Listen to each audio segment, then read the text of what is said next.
What's up, guys? What's going on? I'm Paul. This is Pauline Theology's Daily Devotional, man, and we are going through the book of Exodus.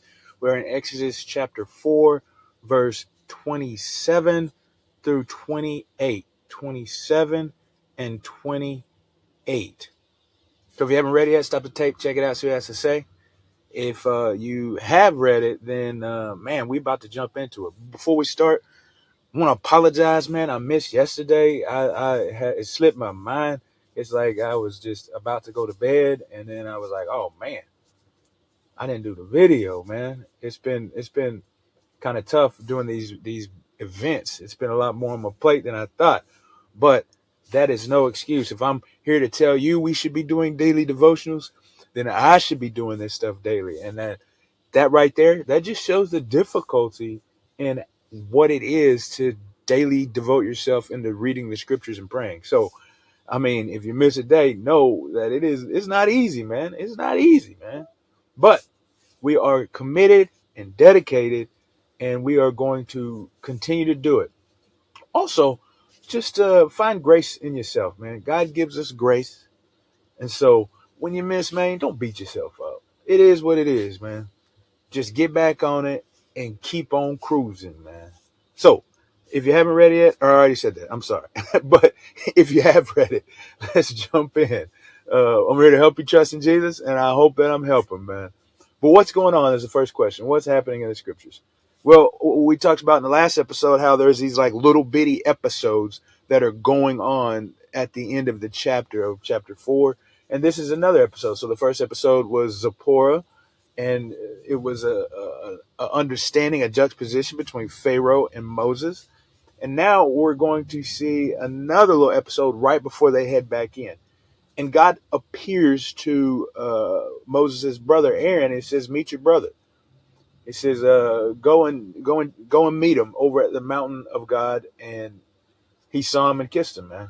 He's like, "Man, my brother, you my brother, man. You know what I'm saying? I get to see you. Finally, after all these years, you have come back," or not really come back because he's come out there, but he says, "You are coming back."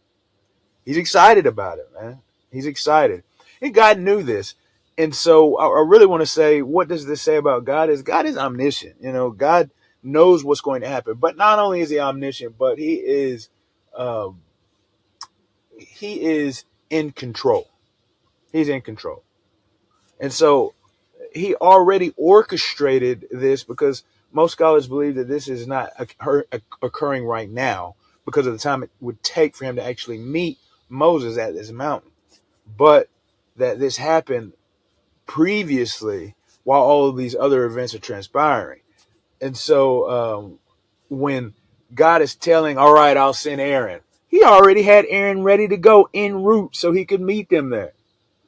So he can meet them there. So it's not like God didn't know what was happening. The questions or the alarms raised by Moses whenever he spoke with Moses at the bush, he knew that was happening. He ain't dumb, man. He know everything.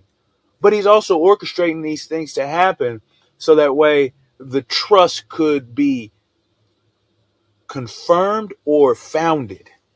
So as Moses begins to ask you all these questions and stuff, God is answering them. Yahweh is answering them.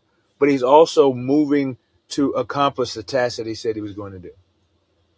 Aaron is on his way. He's en route as all of these things are happening, man. That's pretty cool. Because sometimes I feel like we think that God isn't watching or God isn't making a way. But we see here that he is making a way for Moses to be strong, to have courage, and to be bold to carry out his plan. And Moses don't even know it yet. What's it say about man? I think it says that God is watching us, caring for us, because he is doing this in order to give Moses confidence, but also that God meets us. God meets us. He's met with Aaron to provide hope and security for Moses, but also that God has tasks for us.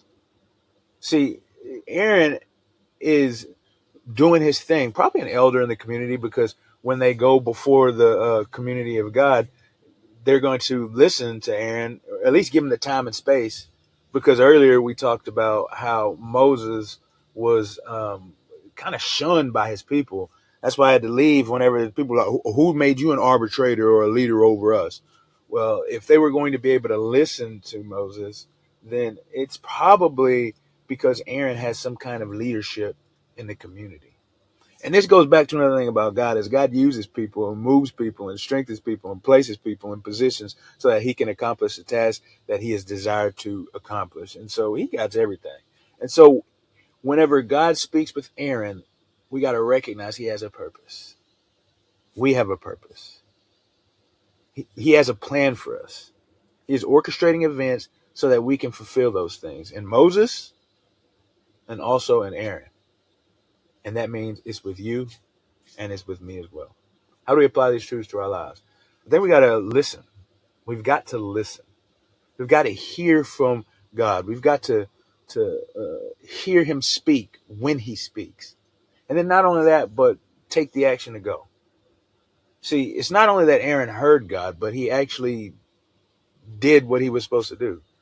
He met with Moses, kissed him, man, was excited and joyful in meeting with him. And I think that's what we need to do. Where's God calling you? First off, are you listening? And how do you know to listen? Read the scripture. That's how God speaks with us today. That's how Yahweh makes his word known today. He also makes his word known by the Spirit. And so listen to the Spirit, read his word, and then do it. Where are you guys at? I appreciate you for listening, and I will see you on the next episode.